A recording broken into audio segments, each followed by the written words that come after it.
Okay, be calm and quiet. Sit properly. Put your left leg down, right on it. Erect your backbone.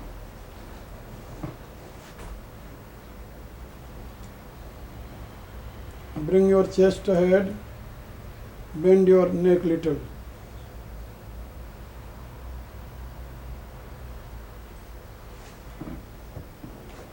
Try to create a straight line from tailbone to top of head. You know very well there are 8 vital centers in your body. And base of your circulatory system and nervous system, both is your backbone, your spinal cord.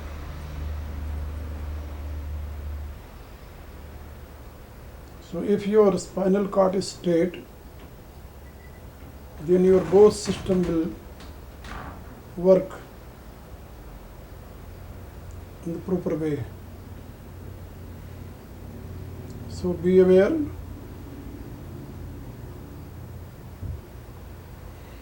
Keep your backbone straight.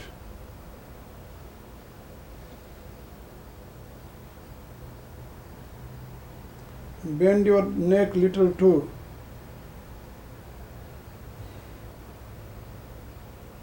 Because in this way you will create straight line from backbone to neck and head.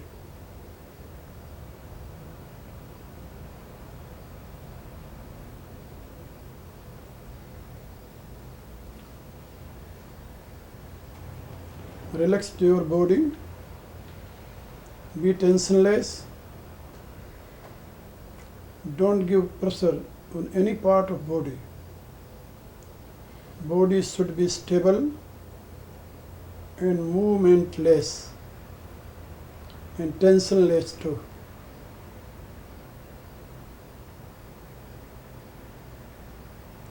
Be easy, as easy you can.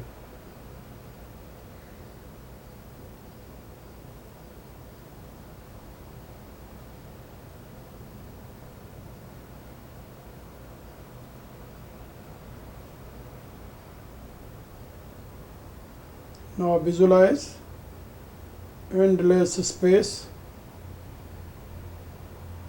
full with divine energy.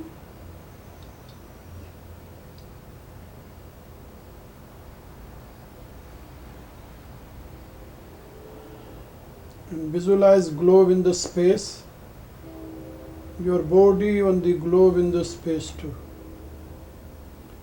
Think you are sitting on the globe in the space.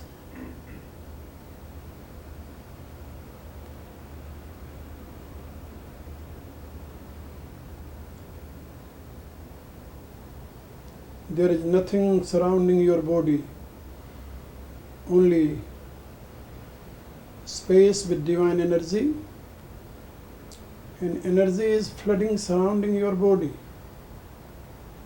and same energy is entering into your body through your nostrils, the form of breath, and giving you life. So inside and outside there is nothing but divine energy.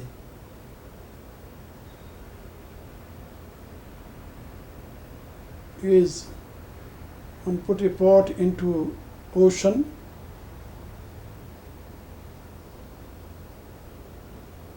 that state inside and outside of pot will be water, nothing else. Similarly, your body is like a pot, my dear. And this space is considered as the ocean of energy. And the Veda, great seers, realizes this truth. And he declared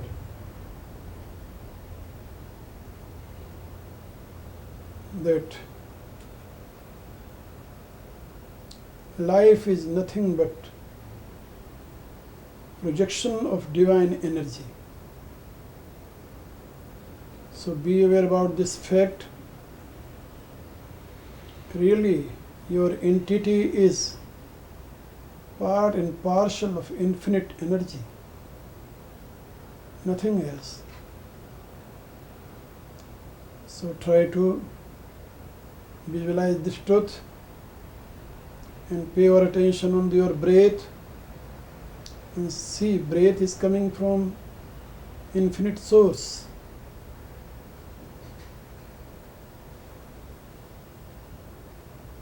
So realize you are really part and parcel of infinity.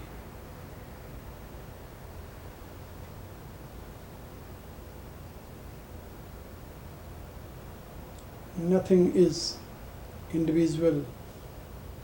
Nothing is limited.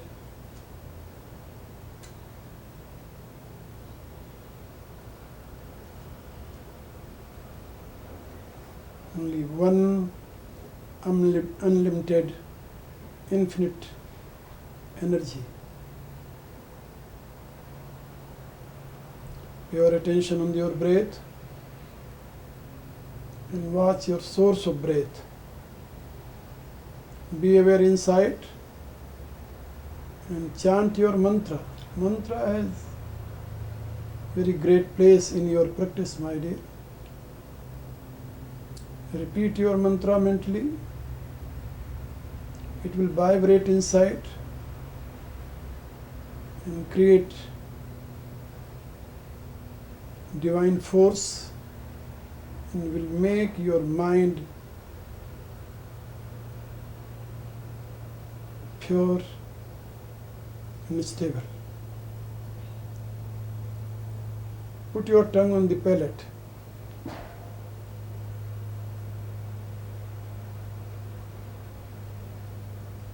Be calm and quiet and serene. Go in deep. Think you are merging your little I amness into cosmic energy.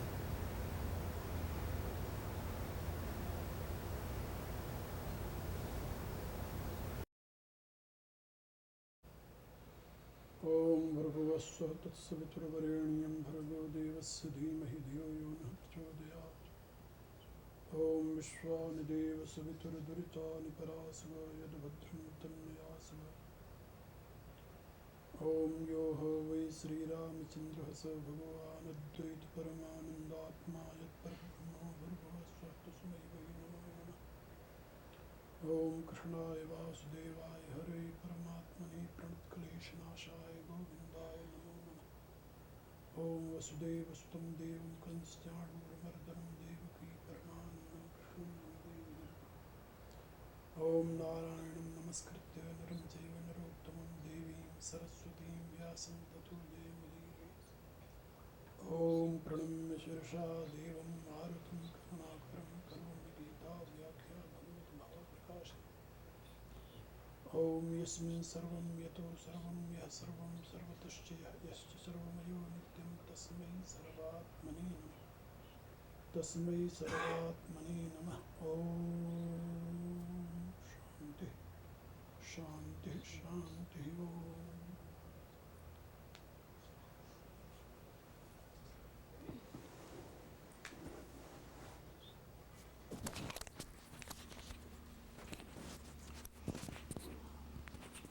My dear souls, may God bless you all. May He lead you all from darkness to light, from unreal to real, from death to immortality. May He shower upon you all His divine grace. May He bestow upon you all His divine love and wisdom.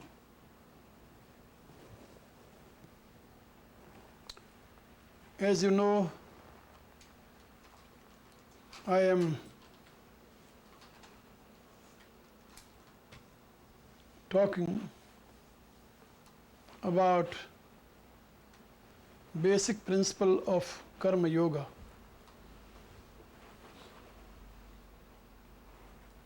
I told yesterday that human life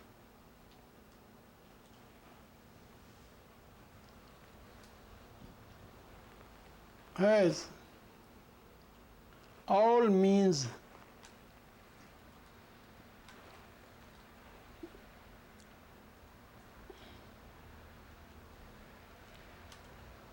he can perform karma as his own duty perfectly.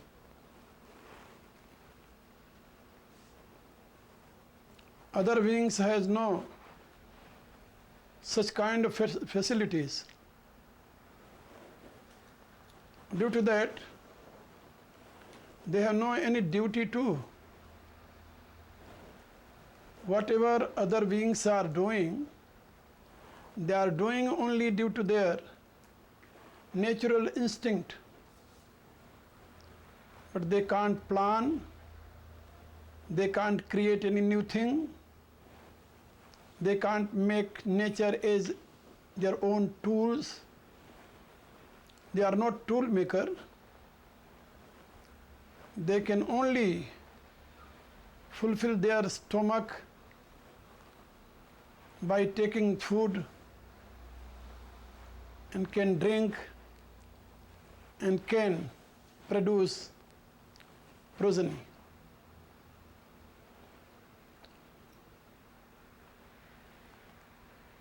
They can't make any new thing. They can't utilize this material world for creating any new thing because they have no ability. But human being has intellect. That is great instrument given by Godhead. And by intellect, he can do whatever is beyond our imagination too.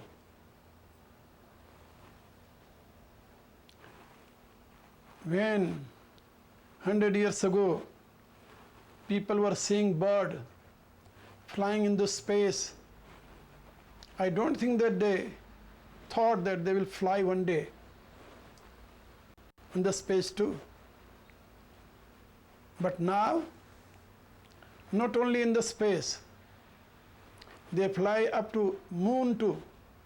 They can go beyond that too. This is the really great wonder for human intellect.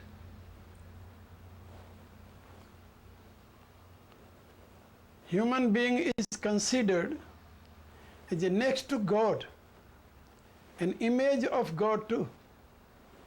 In Veda, there is one hymn, a great seer declared that Sahasrasya Pratima Purusha, human being is real copy of Supreme Godhead. Why? As God has perfect natural means, and according to his own will, he can do whatever he wants. Same way, human being has perfect natural means. He can develop his own power, and according to that he can do whatever he wants to, because he is greater and better being in this creation. There was a great seer, Vyasadeva, he declared, Nahi manusat shreshthataram hi kinchit. There is nothing greater and better than humankind on the earth among all creatures. So my dear, human being has ability, capability and potentiality to do whatever he likes. Due to that, action is his own right, and he has to do that. And Lord stated that he has vital force and he has knowledge. In the light of knowledge, if he is using his vital force, he can perform his duty perfectly, and his duty, his action, his karma become really more beneficial for all beings, not only human beings. So my dear, you have to perform karma, because you are human being. You have 5 cognitive senses, 5 active senses, 5 objective senses, and you have mind, you have ego, you have vigor, you have force, you have power, and you have wisdom. When you are using your wisdom in the proper way, then you are considered as a divine person. When you are using your intellect in the wrong way, then you are considered as a demon. When you are busy with worldly affairs, okay, then you are seeing your own limitation only, and you are believing in diversity, and you are feeling many kinds of lackness in your own life, and you become desirous for so many things. But if you are turning your face towards your source, you can realize that source of consciousness, source of energy, and you can realize infiniteness in your own self, perfection of your own self, and you become free from all kinds of lackness, and you become perfect person in your own self.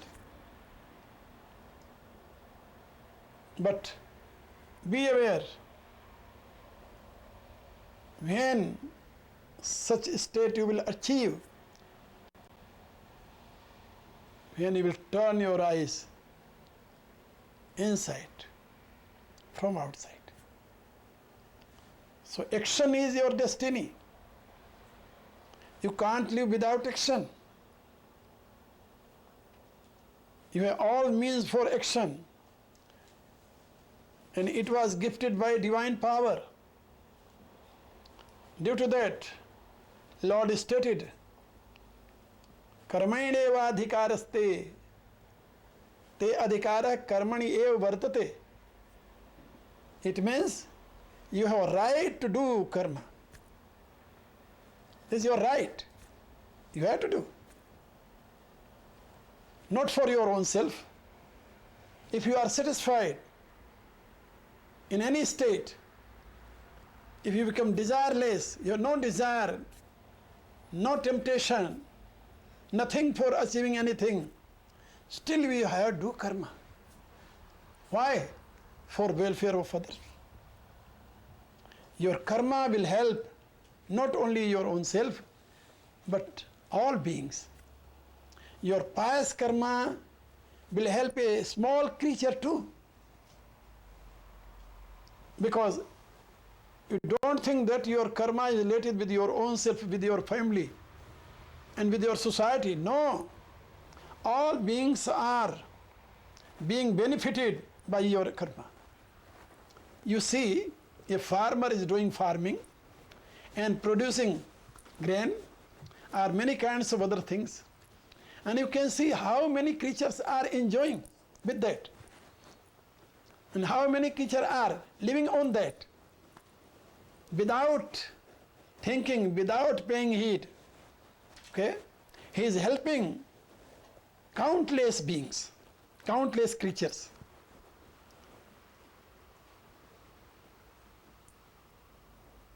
Be aware, same way. Your action is really not for your own self, that is for all beings. So, by nature you can't be away from your action too. So Lord stated here, Lokasmin duvidha nishta pura prokta mayanagha Jnana yogena sankhyanam karma yogena yoginam. O my dear disciple Arjuna, I taught two kinds of method for achieving highest good, for achieving perfection of life, for achieving supreme consciousness. One is related with knowledge and other is related with vigor. A vigorous person always acts in the light of wisdom, not for his own self, but for devotion of Godhead. He achieves highest good.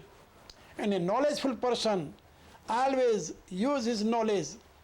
He thinks that he is not acting, only nature is acting, and he is utilizing all his means for welfare of all beings. He achieves highest good.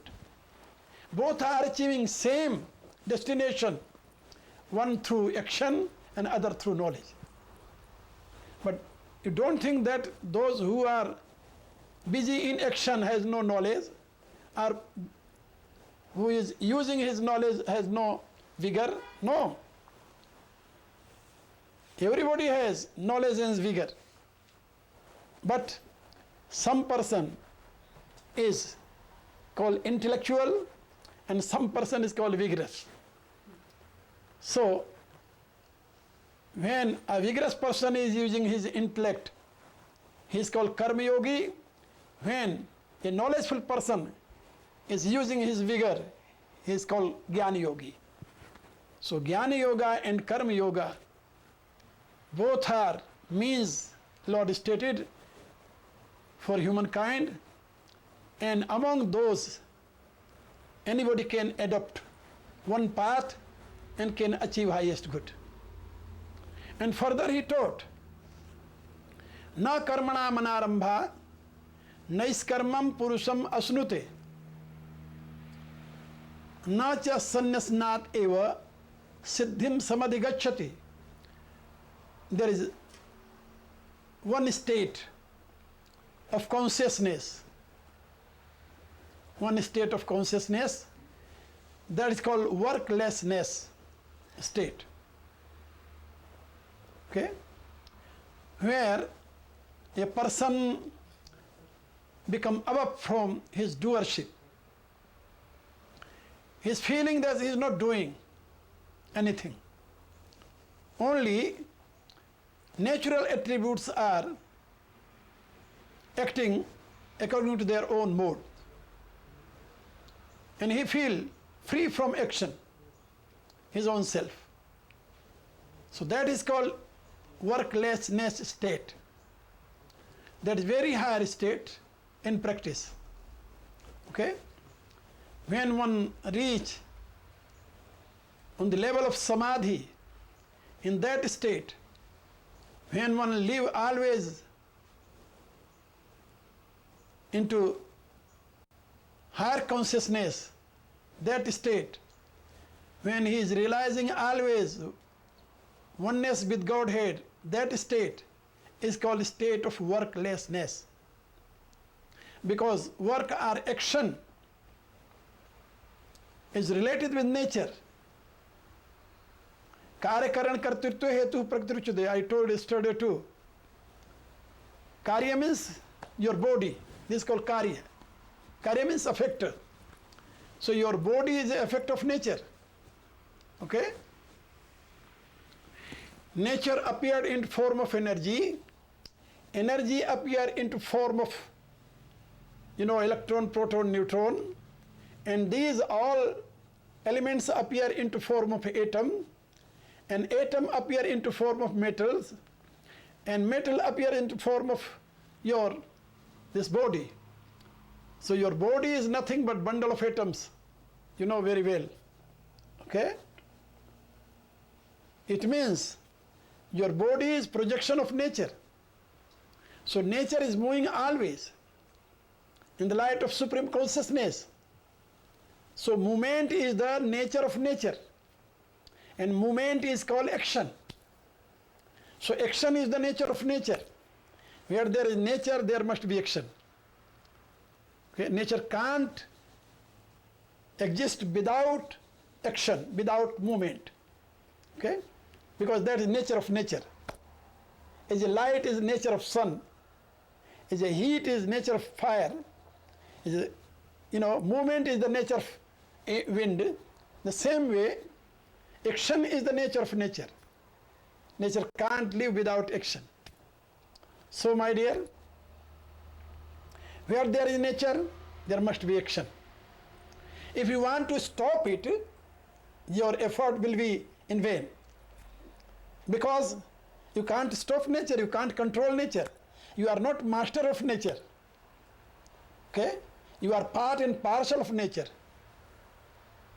So my dear, when you are in body, and you have body, you have senses, you have mind, you have intellect, you have ego, then automatically all these are part of nature. Earth, water, fire, air, ether, mind, ego and intellect. Nature appeared into eightfold. The Bhagavad Gita Lord stated, Bhumi rapo nalo vayu kham mano buddhirevacha ahankar ityamya bhinna praktireshtadha. These eightfold nature appear in this form. So these are only projection of nature. So when you are living in this body and adopting all these means, it means you are living with nature. So nature will act. You can't stop it. Okay? So if you think that now I don't want to do anything, then at that state also you are doing something too. Okay? What you are doing? You decided that I don't want to do anything. It means you are doing some mental work, not physical work. And work is not related with only physique. Okay? Your work is related with three modes. Not only physique, you are doing something by body, you are doing something by speech, you are something by doing by mind.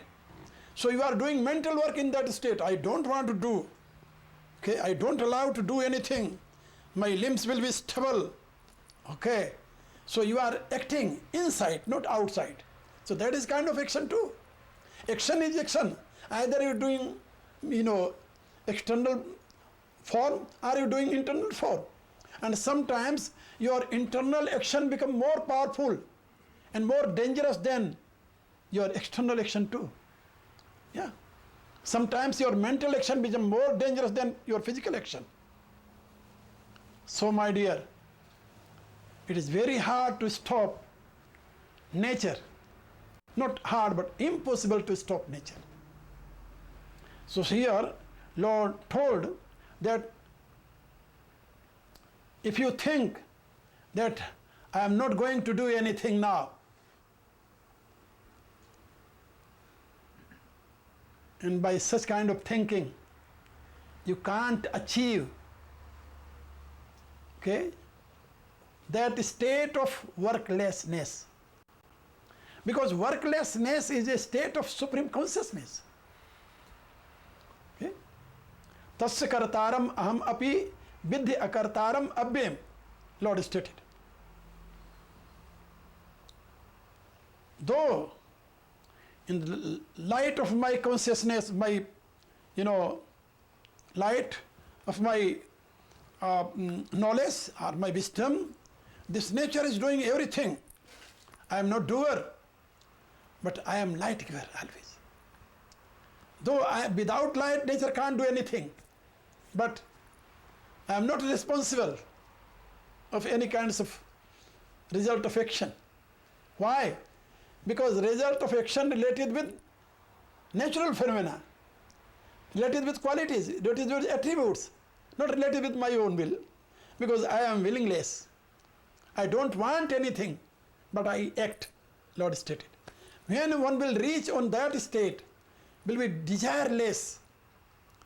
When one will be desireless, then one will be worklessness. One will achieve worklessness state. Okay? And without being desireless, how one can achieve worklessness? It is impossible, my dear. So Lord stated, na karmana manarambha naishkarmam purusam asunute. Naishkarmam, worklessness is a highest state of consciousness. That is a source of blissfulness. And I don't think that anybody can achieve that state only leaving this karma. Okay? Being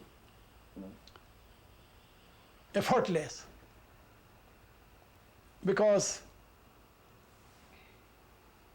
mental effort is a kind of effort too. And na cha sannyasnat eva siddhim samadhigacchati, Lord stated. And nobody can achieve perfection of life only renouncing all karmas. Renunciation of karma can't bring perfection of life.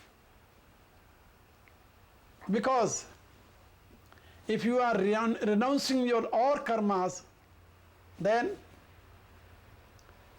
how you can do any kinds of higher practices? If you are busy with higher practice, that is kind of karma too.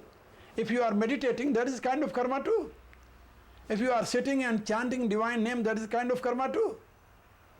So how one can achieve highest level of consciousness? By renouncing all kinds of karmas. So renunciation of karma will never bring siddhi in your own life. Okay? And unperformance of karma will never lead you up to a state of worklessness, he taught. Both are same position. Worklessness and perfection of life. Both have same meaning. Both have synonymous meaning. Because he who achieved perfection of life, his life become worklessness automatically. Because where there is perfection, there is no desire. And where there is no desire, there is no action. Action is related with your desire, my dear. Any kinds of desire if one has, he has to act for fulfilling of that desire. And I don't think that anybody can declare, living in this physical structure, that he has no desire of any kinds of from this world. If he is living in this body, then he has to eat something, he has to drink something, he has to clothe his body, he has to use something. How he can live without all these things? If he is receiving, oxygen through his own nostrils, he is taking something from this universe. Okay? This atmosphere. Breathing is a kind of work too. Yeah, Lord Krishna said in 5th chapter of Bhagavad Gita. Pasyan Sirvan is Prasan Jigaran Unmishan Nimishan Napi. These are all actions. Your seeing, your hearing, your smelling, your receiving, oxygen through your nostrils, breathing, and you are twinkling your, lid. All are actions. So how one can say that he can live without action in this world, living in physical structure, physical body? It is not possible, my dear. Due to that, if one become desireless, desire is not need, be aware about it. Need is totally different thing. Desire is totally different thing. Okay?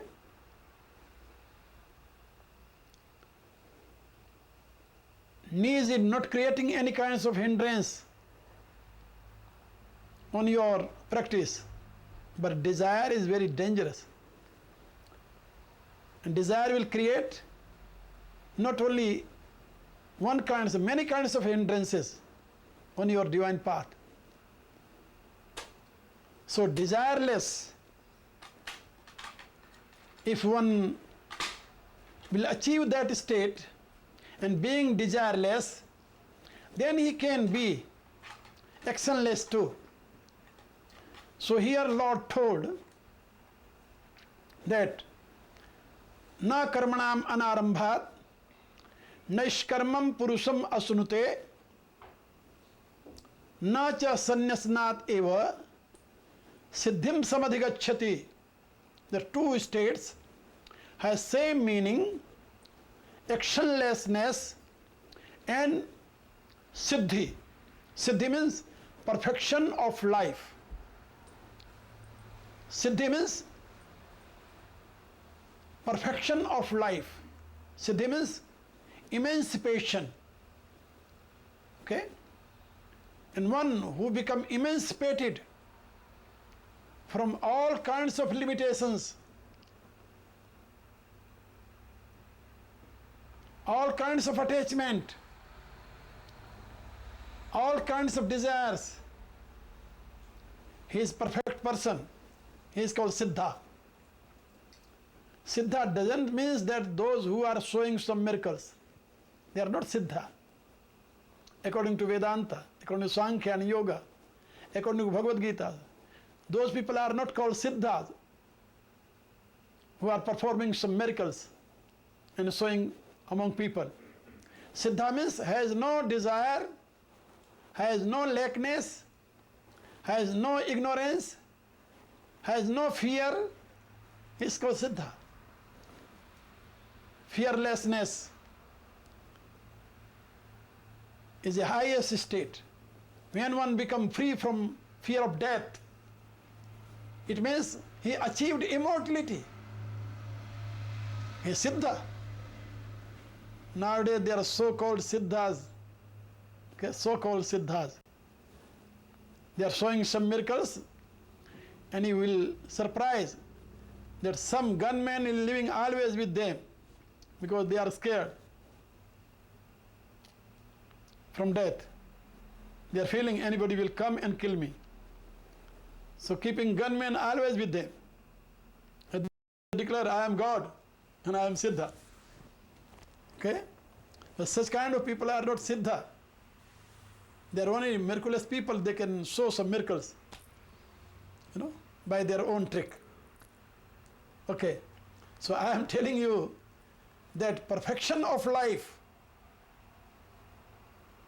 means to be free from fear of death, to free from lackness, to be free from ignorance. Doubtless knowledge, lustless love, and desireless service is the sign of perfect person. Okay? So such kind of person who achieved perfection of life is called Siddha.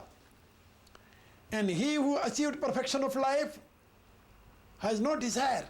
His life becomes desireless. And whose life becomes desireless, automatically he achieved worklessness state. Okay? he becomes free from doership. Though he is doing everything, but he is doing nothing. Okay? As a God. Whatever action is going on into nature, that is in the light of Supreme Consciousness, Supreme Godhead. But God is not doing anything because he has no desire. So desirelessness, is the substratum of worklessness state. And that is called perfection of life. So Lord taught here that only renouncing all karmas will not bring them siddhi or perfection of life, and unperformance of action will never bring them in the state of worklessness. Na karmana manarambha naiskarmam purusosnute na cha sannyasanat eva siddhim samadgacchati. And he taught that, my dear, nahi kaschit kshanamapi jatutishthati akarmakrit. A person can't live a single moment without doing any action. Action is his own destiny because he is human being. Because sharir yatra pichate na prasiddhed akarmani. And without doing any action, he can't lead his life. He can't complete his own journey. Sharir yatrapi. Okay? Journey of body.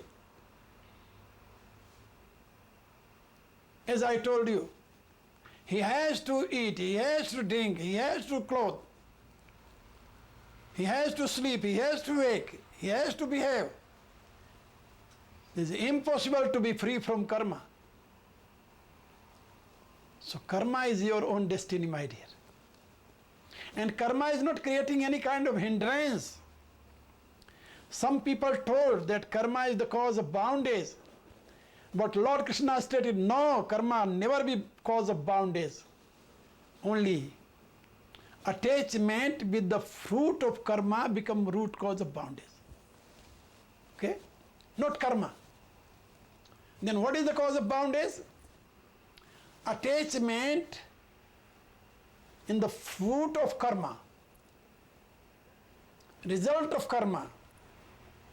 When your mind will be attached with result of karma, action, then that attachment will be bondage, cause of bondage, not action. You are doing many kinds of action, but without being attached with that result of action. Due to that, you never mind, you never think about that what kind of action you did. When you are passing on the road, you are seeing so many things. And among those, some are beautiful, some are very ugly. And you are seeing filthy things too, and beautiful things too. But you are passing, you are seeing only natural scene. Oh, nature is very beautiful. You are enjoying nature, but you are not studying with any part of nature. So that enjoyment is not creating any kinds of attachment in your life, and you are not going to be bound with that. You are free always. Okay? If you are visiting a garden, you are seeing flower, many kinds of flowers. Okay? And you are getting good fragrance from flowers. Very good smell. You are enjoying. You are seeing flower, you are enjoying with fragrance. You are enjoying with beauty, you are enjoying with so many things. But you are not attached with anything. But when you become attached with one flower and you are trying to pick that, then what result will be? The gardener will tell you, don't do it. You can see but don't touch. Seeing is not harmful. Okay? That is your right. You can see. You can enjoy by seeing. But plucking is a great mistake. Don't try to pluck that. When you are plucking that flower, when we used to pluck that flower, when we become attached with that flower then. So that attachment become cause of bondage, cause of suffering. Not only seeing and enjoying. So my dear, Lord stated here that nahi kaschit chhanmapi jati tishtati akarma krita. A single moment, nobody can live without doing anything. Okay? Because without breathing you can live a single moment. No. If your lungs will not receive proper oxygen, then you will be prey of heart attack. Okay? And great trouble will come in your own life. So, breathing is a kind of action too. Okay? But that is the root cause of all kinds of actions. As I told you first day, that when consciousness manifests in your Brahma chakra, then breathing and thinking, these two kinds of movement start in your body, in your life. Okay? So breathing is the source of all kinds of actions. And thinking is the root cause of all kinds of, knowledge.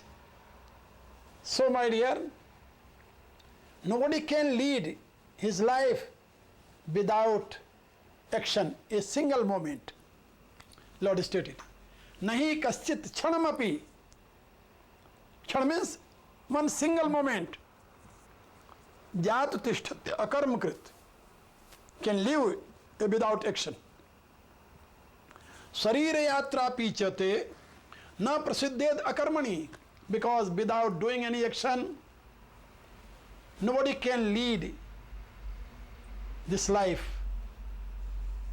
Nobody complete his journey of this body, not journey of soul. Here Lord stated Sarira yatra pichate. Sarira yatra means journey of body, not journey of soul. Journey of soul has other meaning, my dear, because journey of soul is started from unknown time, and when it will be completed, nobody knows. Okay? Our really soul is like a dot, like a point. Okay? When movement of point start, then it has no end. Movement of point, movement of dot, when start, it has no end. Then you can move it. Then you will create line. What line is? Think upon it. What line is? Line is nothing but movement of dot. Movement of point is called line. And has line any end? No. Nobody can say, yeah, there is end of line.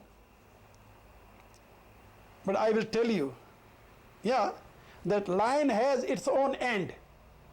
Where? Where is the end of that line? Only on that place where from it started. If it will come on that point, then there will be end of line. And before that, there is no end of line, my dear. In the same way, your soul is manifestation of Supreme Consciousness. That is source. Okay? That is root cause of that point. And it started from there. And movement of point is called your journey of life. Okay? When it will reach on that point, then will be perfect. You know, if you start from here one dot and create line and bring that on that point again, that will be 0. 0 means perfect. Okay? And dot mean, that is meaning of perfection too. So 0 is, you know, indication of perfection. And 0 is indication of infinity. Because nobody can define what 0 is. It is impossible to define 0. That is beyond description. But that exists. So our life is like that. So here he is not talking about journey of our life. He is talking Sharir Yatra Pichate Na Prasiddhed Akarmani. Okay? Sharir Yatra. Sharir Yatra means journey of your body can't be, you know, performed without action. Journey of your body can't be completed without action. So action is must for your body. Action is not must for your soul. Okay? Because hunger and thirst both are not related with your soul. These are related with your body. Your subtle body, your gross body. Okay? When a person is dying, he is leaving gross body and his subtle body is departing from that gross body. And there is no hunger, no thirst in gross body. So subtle body is the cause of hunger and thirst and feeling cold and hot. Okay? And feeling need of clothes. And all kinds of feelings, all kinds of desires, all kinds of needs are related with your subtle body, not your gross body. Okay? So, when you are living into your subtle body, when you are living into your gross body, when you are living into your causal body, you have to act. Because without action, you can't complete your journey of this life, this body. So, Sharir Yatra Pichate Na Prasiddhed Akarmani. Lord is stated here that without action, one can't be able to, one never be able to complete his journey of life. So, action is must. But what kind of action? Action without attachment. Okay? Action only for action. How one can do action only for action? No. This is my duty. If one is performing his own duty, then he becomes free. When he completes his duty, when he performs his duty, he becomes free from that. But if he is doing something with desire, then he never be free. Because desire exists always and compel always to achieve something. If he is not achieving, and he will do again. So desire has no end, my dear. Here Lord is stated that action is not a hindrance on your divine path. Action is not creating any kind of trouble on your divine path, your journey. Action is not creating any kind of bondage, only attachment. So you must do action without attachment. Whatever he taught about this karma yoga, how your action will be yoga, how your action will be worship of divine, and he will explain, not today but tomorrow. Okay? Now time becomes over. May God bless you all. May He lead you all from darkness to light, from unreal to real, from death to immortality. May He shower upon you all His divine grace. May He bestow upon you all His divine love and wisdom. peace in the heaven, peace in the space, peace on the earth. Om Kham Brahma. Thank you very much. My dear souls, may God bless you all. May He lead you all from darkness to light, from unreal to real, from death to immortality. May He shower upon you all His divine grace. May He bestow upon you all His divine love and wisdom. By the grace of divine, I am here again, this holy place. You know very well, my dear Larry is running here always and doing very beneficial work for humankind. And mostly you people are enjoying on this place. Divine feeling, divine atmosphere, and meditating always. And once a year, I also used to visit here and guide you people for meditation and give some philosophical talk. Nowadays, at my ashrama, I am talking about basic principle of karma yoga. This very beneficial subject, very useful subject for humankind, because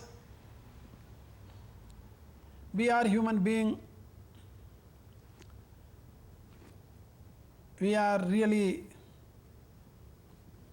blessed by divine power. We are unique creation of divine power. Really, in this creation, I don't think that any best form is beside human form. We are human beings due to our wisdom, our intellect. Mind and body and senses you'll find in every species. Every creature has body, senses and mind too. But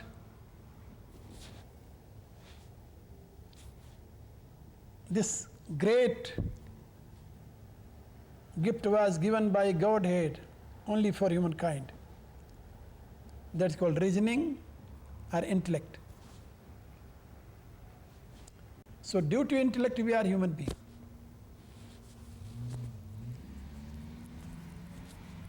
And all means are useful in the light of intellect. If we are not using our wisdom, our intellect, or reasoning, or discriminative power, then these all means will be useless for us. These senses are very useful when they act in the light of intellect, in the light of wisdom. But these senses become very harmful when they act by your own emotion or in the light of natural instinct in the world. Same our mind too. Mind is very useful if mind is acting in the light of wisdom. But mind becomes very harmful if your mind is acting according to its own desire. So, you know, this very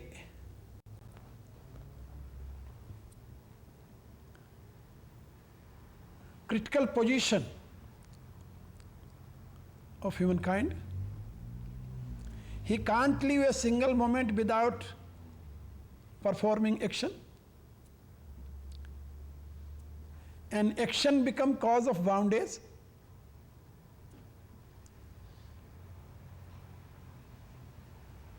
And every person want to be free from bondage. So how this crux will be solved? We can't live without action. As Lord stated in 3rd chapter of Bhagavad Gita, nahi kaschit kshanamapi jat tishthat akarmkrit. A person can't live a single moment without performing action. Why? Karyate hi avashah karma sarvah prakritijair gunai.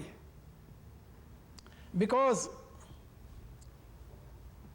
his seed of life is called chitta, is natural projection. And his intellect is natural projection too. His mind, his senses, his body, all are natural projection. And action is the nature of nature. Movement is the nature of nature. Nature can't live still a single moment. You know, you are seeing sun and moon and all planets and this earth too, always moving. When it will stop, then what result will be? No. This whole universe will be finished. Sun is moving on his own orbits, and earth is moving on its own orbit. And every planet is moving its own orbit. If when their movement will stop, then will be very great collapse, and this world will be finished. So movement is nature of nature, and this is the root cause of creation too. In our body, in every moment, your body cells are changing, and a new cell is replacing your physical old cell. Movement is going on always. Due to this movement, we are alive. So action is the nature of nature, and our physical, mental, intellectual structure is based on nature. So it is very hard to live without action. So Lord stated that nahi kaschit kshanmapi jat tishthat akarmkrit karyate hi avashay. We are helpless. We have to do something. We can't live without movement, without action. Karyate hi avashay karma sarvai prakritijair gunai. Because our means are related with nature, due to that nature has 3 gunas: sato guna, rajo guna and tamo guna. And our mind, our intellect, our senses always are under gunas. They have to act according to those gunas. If Satoguna prevail in our mind, our action become beneficial for all beings. If Rajoguna prevail in our mind, then our mind become selfish and action become harmful for others and for our own self too. If our mind become under power of Tamoguna, then our life become worst or useless for our own self and for others too. It means we have to act. Action is our destiny of life. But in other part, action become cause of bondage.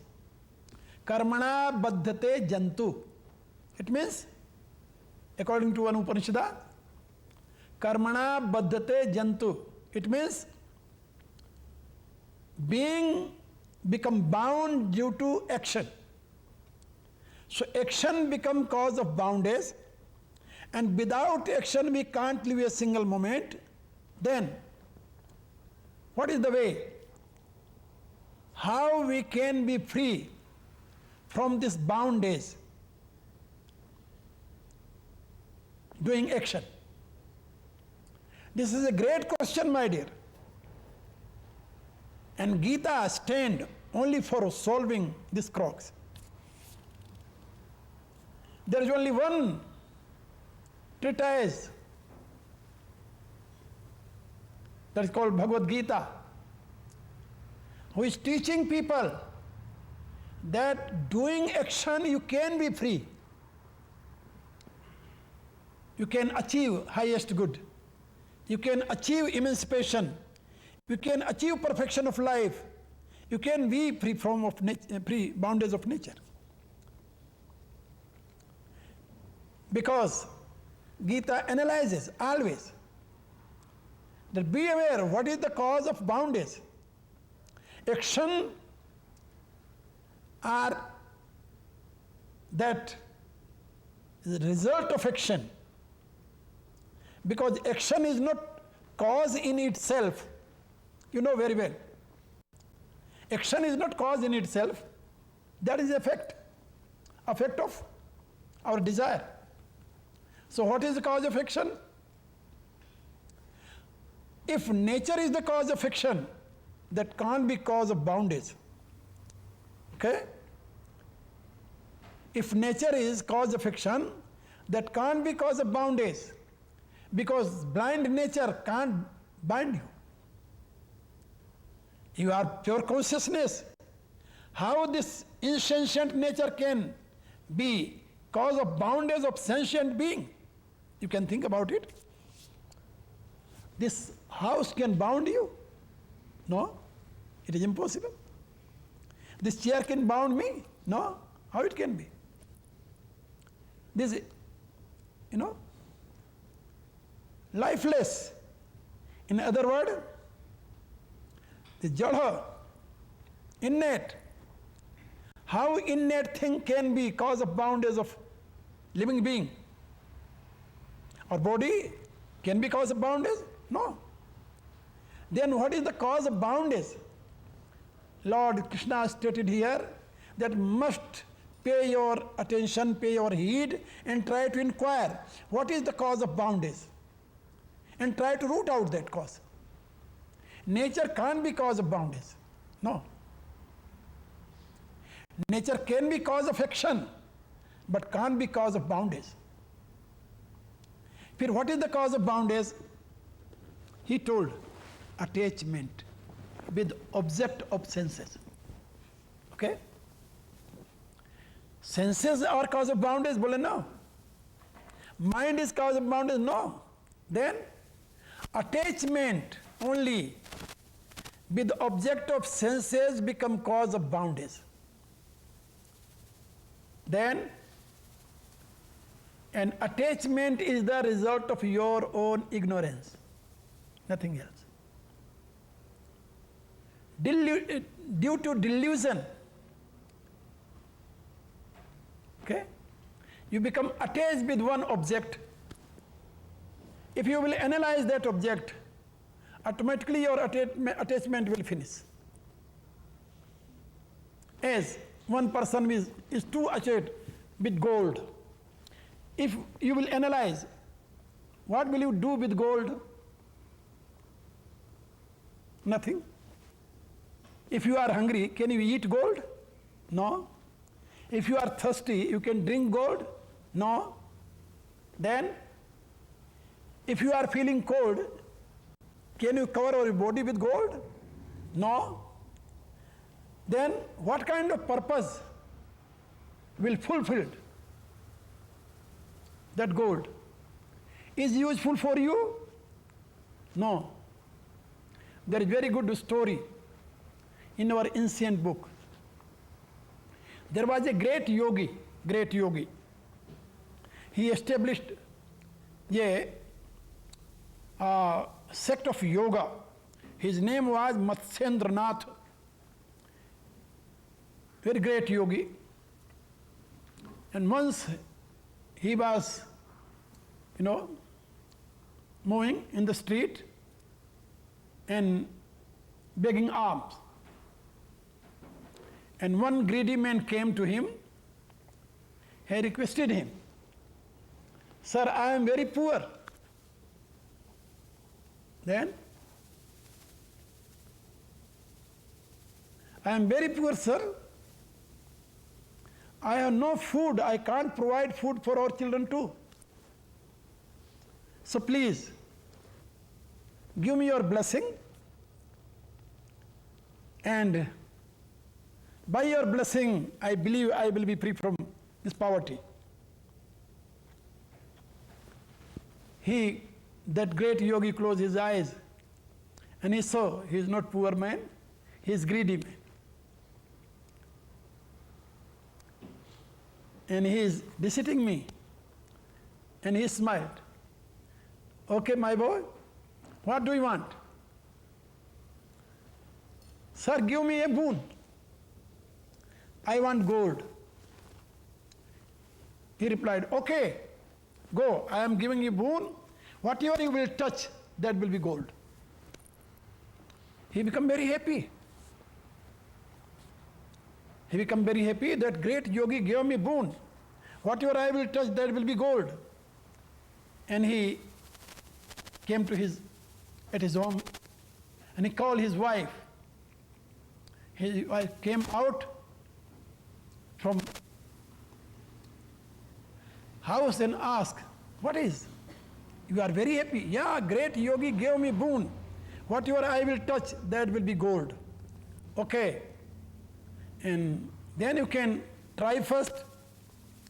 This boon is true or only false?" He told, "Okay, I am trying. Bring me a glass of water." She brought a glass of water, and he touched that glass and become golden glass. "Oh, his boon is true. You see, glass become golden." Okay. But when he was 30, when he touched that water, and water become gold. "Oh, water become gold. You see, not only glass, water become gold too." Okay. His wife told him, "Be away, don't touch me. Otherwise, if I will be gold, then what will be?" And he has a very young child, son, and he came from house and called, "Oh my father, oh my father." And his wife caught that child. "Don't touch my child, otherwise he will be golden." Then he cried, "I am hungry." Okay. She brought a chapati and gave him, "Take it." When he took that pot, that become golden. When he took that chapati, that become golden too. And he was very hungry. He tried to eat, but how he can eat that gold? Then he cried. He was 30 and he was hungry and he was crying, "Oh my Lord, I will die." And he was searching again that yogi. And luckily, that yogi was moving in another state. He went to him. And every person who heard that whom he is touching, he become God. So everybody run away from him. Don't touch me. Because nobody want golden sun. Everybody wants sun with flesh and bone. Okay? And nobody like to be golden wife. Everybody want to live in flesh and bone. So he was crying. In the end, he saw that yogi again and went to him, approached him, and he fell down on his divine feet and asked, Sir, please, your boon become curse for me. And nobody want to see me, nobody want to touch me. And I am hungry, I am thirsty, I am crying. I can't eat, I can't drink.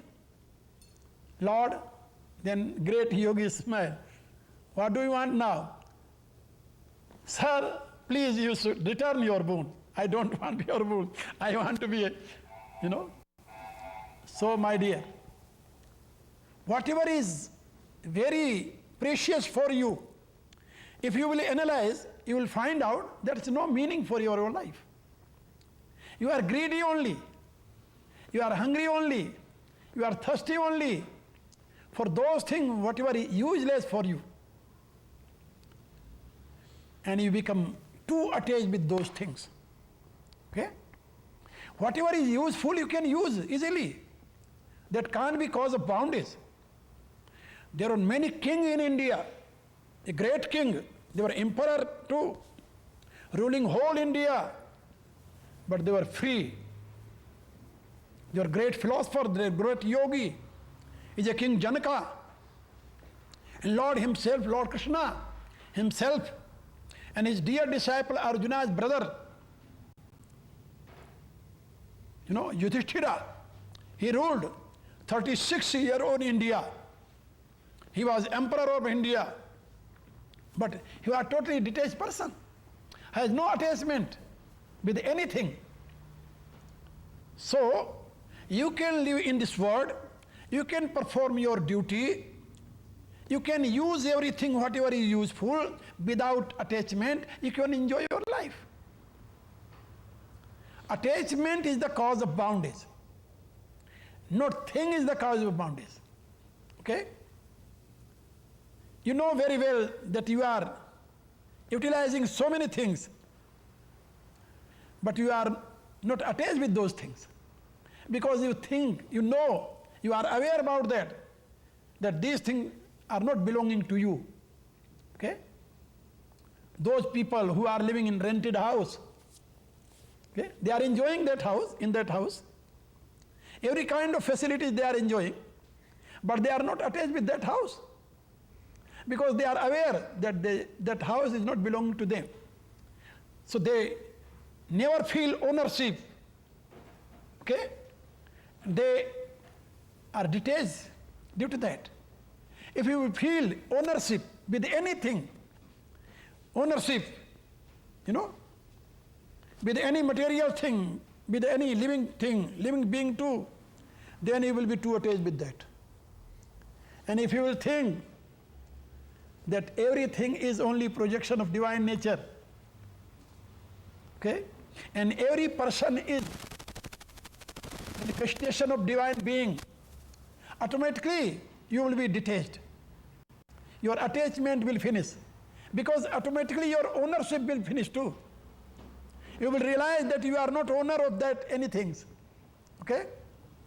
There is one hymn in Yajurveda, Ishavashyam idam sarvam yat kinchat jagatyam jagat tena tyaktena bhunjitha magrida kasya suddhanam. A great seer taught that this world is pervaded by supreme power, supreme Godhead. Okay? In each part of nature is pervaded by the divine power. So, be aware, you are not owner. As a golden pot belong to God, not you. Because God is the cause of that pot. As a clay pot, belong to clay, not for you, with you. Because clay is the cause of that pot. When that pot will destroy, then it will merge into clay. In the same way, whatever is the effect of any other things that can't belong any other person, because that belong always with its own cause. Every effect will merge into its own cause, my dear. Okay? I don't think that this universe is effect of your own thinking. No. Your own creation, no. Your own power, no. All these are only projection of divine nature. So when you will think cause of this universe, then you will be free from attachment. You can utilize everything, you can use everything, because you have a right to use nature, because you are a human being. You have a right to use all these, but you have no right to say these things belong to you. You know, whatever is very precious, very useful. You know that is oxygen. You can live many days, many years without food. You can live few days without water, but you can't live a single moment without breath, without oxygen. And can you claim that this oxygen belongs to you? No. We are here, and my dear Larry can say, though this church belongs to him, but he can't claim that this oxygen belongs to him too. No. Because whatever is subtlest, whatever is divine, that can't belong to any other person. So really, whatever exists in this world, that is projection of nature. When you will understand this fact, you will be free from attachment. So when you will be free from attachment, and you will use that thing, you can't be prey of bondage. So Lord stated here that action is your destiny. You have to act. You can't live a single moment without action. But action can't be cause of bondage. Only fruit of action. And fruit of action can't be cause of bondage too. Only attachment with the fruit of action is the cause of bondage. Be over again. Attachment with the fruit of action, result of action, become cause of bondage. Neither action become cause of bondage, nor fruit of action become cause of bondage. Okay? You know, a gardener is planting so many flowers or fruit tree, and he is nurturing that, taking care of that. But he is aware about that this garden belongs to owner. I am only servant of this owner. So though he is working hard there and taking care of all these things, all those things, but is not attached with those things, because he knows that owner is other person. In the same way, this universe is really beautiful garden. You will see many kind of flowers. These flowers are planted by that supreme being, supreme power. And you can see and you can enjoy. You can feel good smell. Nobody can control your nostrils to receive fragrance. Okay? You can enjoy with divine fragrance. But don't think that anything belongs to you. No. Don't be master of garden, but be only gardener.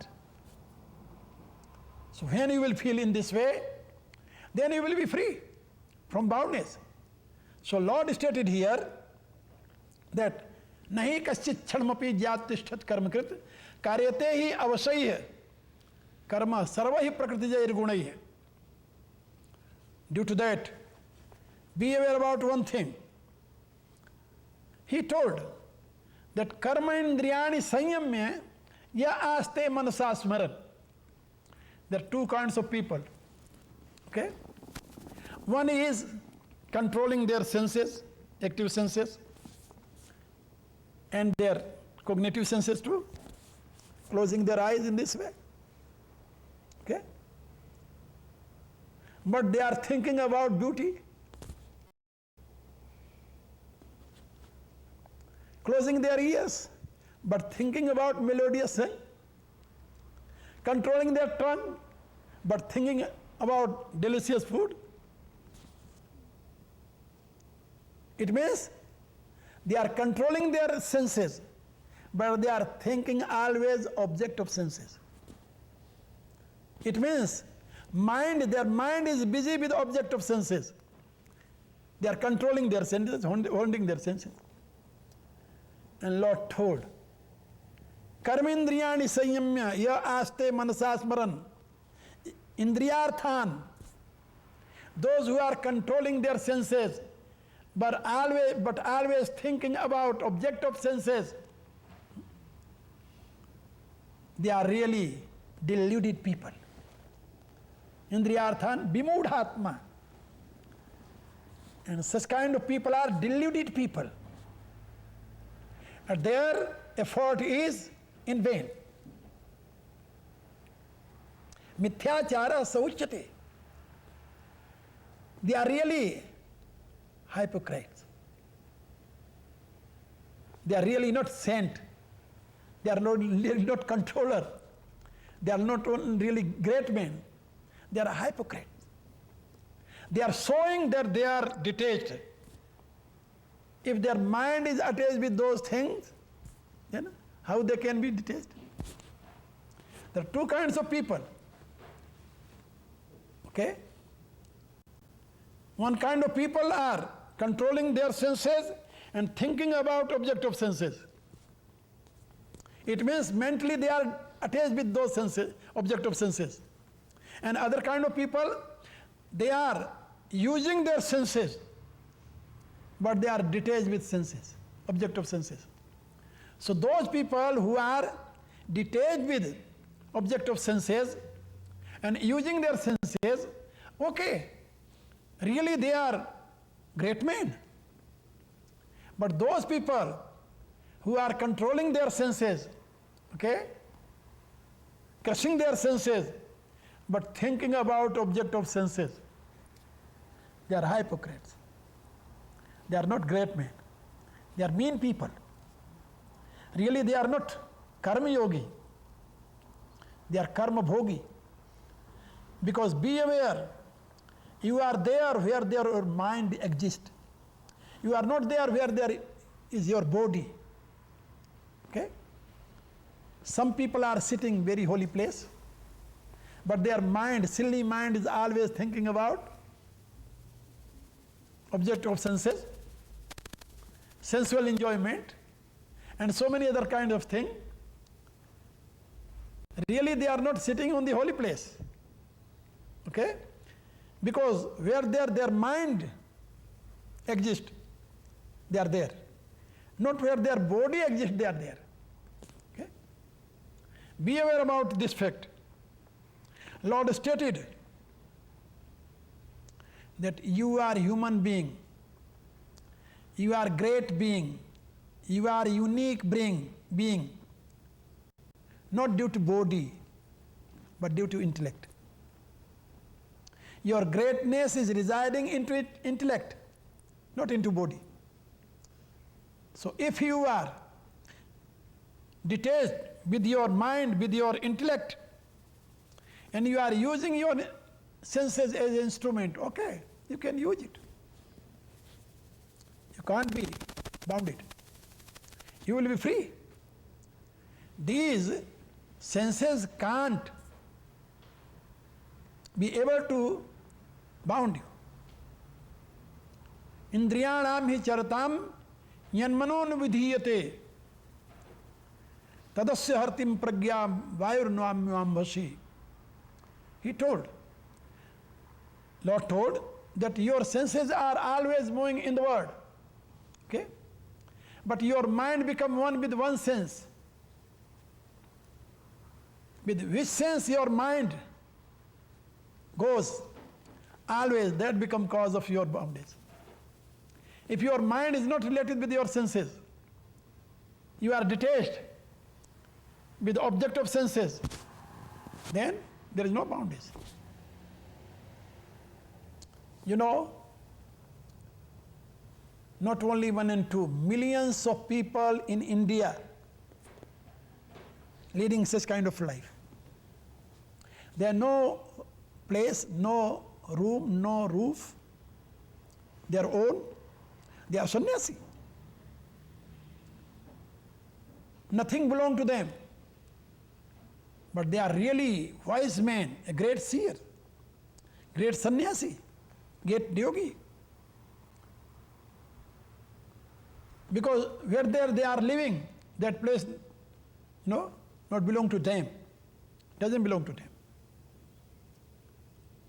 They are living in other place. Okay, they are enjoying. Without attachment, without ownership, okay, without ownness, they are enjoying their life. Because they believe that whatever exists, that is only grace of divine. We are reading Rig Veda, the oldest work, oldest work of humankind, Rig Veda. You will never find older than Rig Veda any book in the world library. So we are reading in Rig Veda that Purusha eva idam sarvam yad bhutam yach bhavyamma. Whatever was, is and will be, that is nothing but only projection of one Supreme Being.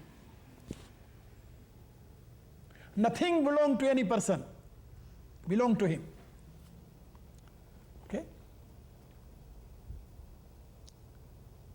So my dear, your present life is result of your previous action.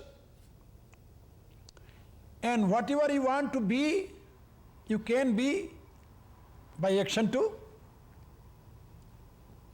Okay? Action is your destiny.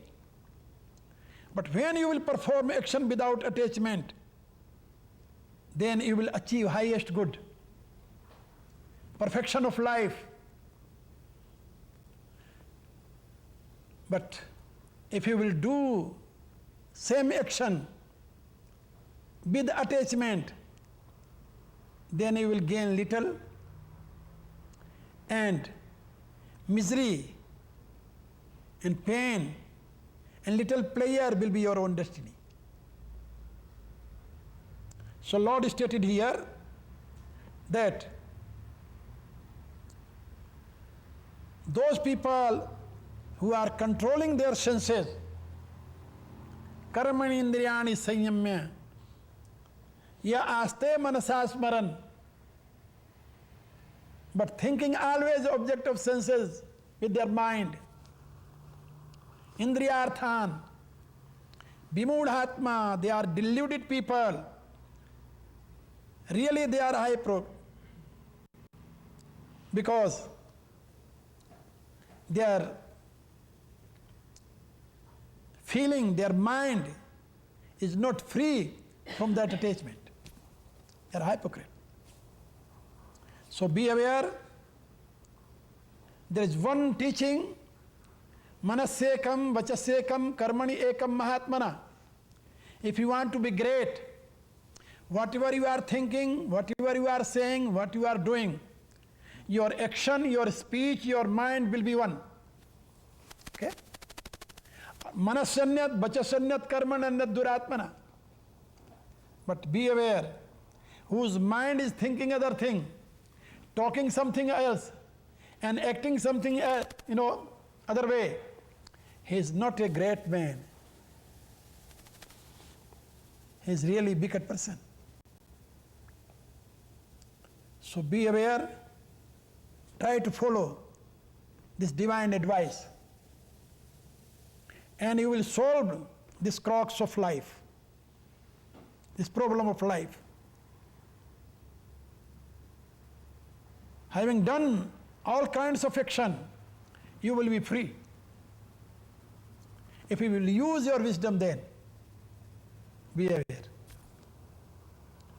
There is one key point. Use your wisdom always. Your emotion will compel you to do this and do that and do that. But try to use your wisdom. In the light of wisdom, you will utilize your emotion, emotional power, vigor, power. Then you will tread divine path. One day you will be a great man in the society. And your life will be boon for your own self and for your society too. But if you will act according to your own natural instinct or according to your own emotion only, okay, if you try to neglect your wisdom, your intellect, then misery will be your destiny, my dear. Suffering will be your destiny. Bondage will be your destiny. You can't be free from birth and death cycle. This cycle will continue and you will suffer. So, Bhagavad Gita always solves these great problems. Having done all kinds of action, one can be free. And other, without doing any action, can be bounded. Whose mind is attached with the object of senses, without doing anything, he will be prey of bondage. And whose mind is detached totally, doing all actions, he will be free. Maneva manushyanam karanam bandhamoksha. Mind become cause of bondage and freedom of humankind. This is one hymn from Upanishad. So be aware, try to follow this philosophy of karma yoga. There is another question too, that everybody has different ability and capacity and potentiality too. And everybody's desire is one, to achieve perfection. So how different level of consciousness, different level of ability and capability, person can achieve same goal? This is another question. This is related with karma yoga too. Okay?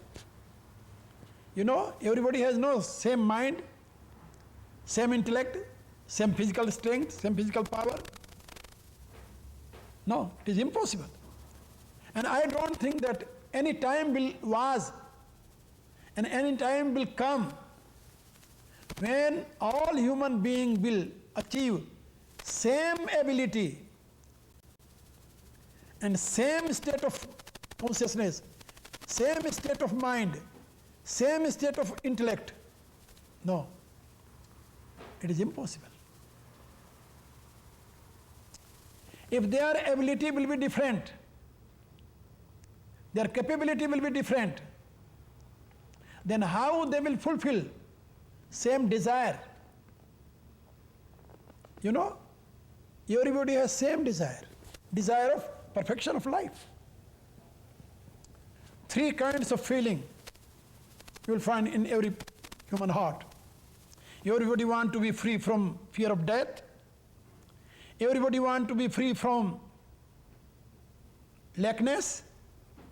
And everybody wants to be free from ignorance. Everybody wants to be knowledgeful person. And everybody wants to be perfect person. And everybody wants to achieve immortality. So aim of life is one of all human beings. These are all beings, not only human being, but human being can express, not other beings. And ability and capability is totally different. So how all human beings can achieve same goal having different level of ability and capability? This is another question. And it was solved by Lord Krishna. on this level. That's called theory of Karma Yoga. And what is the solution of this problem? He told that I can explain it tomorrow. Okay? Not today. Today? No. Tomorrow. Now, time become more. So, it will be good that I will explain it tomorrow. This is a great question, my dear. Okay? You know very well that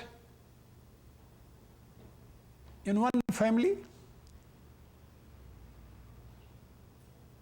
you have 4 or 5 people, and every person has different mode of mind, different nature. Nowadays, scientists are searching. First they search gene, now they are talking about DNA. Okay? And same DNA you will find in one family. There are 4 brothers, every brother has same DNA. There are no differences. Their uncles, paternal uncles, and all family has same DNA. Because DNA is running in the same way. But ability is not same.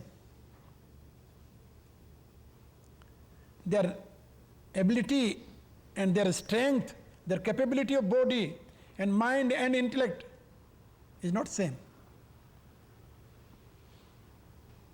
But inner demand is same. If you will never find a same capability in one family, how you can imagine that you will find capability of all human beings? Same capability. No, it is not possible. I don't think that no any power can come on the earth who will give, equal capability of all beings. Why? According to this philosophy, our life is the result of our previous karma. Okay? Do you know karmic theory? Yeah. Our present life is the result of our past and root of our future. So whatever we did in past life, whatever we saw in past life, we are getting in this life. Otherwise, how same mother, same father give birth to children, and how each child has different quality and ability and capability? Why? Why not DNA is working in same way in everybody? Why not that genes is working same way in everybody? No. Why? Because each person has his own karma. Okay? And how one can prove that he was in before life? Yeah, everybody knows about it. Nowadays it has become very popular. First this subject was subject of faith. But now this subject is not based on faith. Scientists are searching, they proved it. And many people are entering their previous life and they are realizing that their previous life, whatever incident happened. There was one lady on the television, she memorized her 5 previous lives. And whatever she narrated, and that was searched, and that was proved. Okay? Whatever she told, his previous life, 5 previous life, not only 1 and 2. Okay? So my dear, now it was proved fact that we were in previous life and we will be in future too. Due to that we are planning always. Okay? You don't think that this life is first and last life. No. Okay? You can see a calf without any indication, without any help, is searching always his mother's teeth. And he's sucking, drinking milk without teaching. How? A human child also, he has no capacity to search his mother's teeth, but when mother put in his mouth, he is sucking, chewing, automatically, without teaching, without any other help. Why? Because he is habitual. He has some natural instinct from previous life. And he has some special quality. So my dear, your present life is the result of your previous life, be aware. Your ability, your capability, your state of mind, your state of intellect, your understanding, all are result of your previous life. Whatever you did past, you are enjoying in present. And whatever you are doing in present, you will achieve in your future. Be aware about it. So, everybody has different past due to, though there are so many children are born in one family and one DNA, one genes is acting in our body, but have different capability, different state of mind, different state of intellect, different ability of body, but their inner demand is one. They want to achieve perfection, they want to achieve fearlessness state, they want to achieve full of knowledge.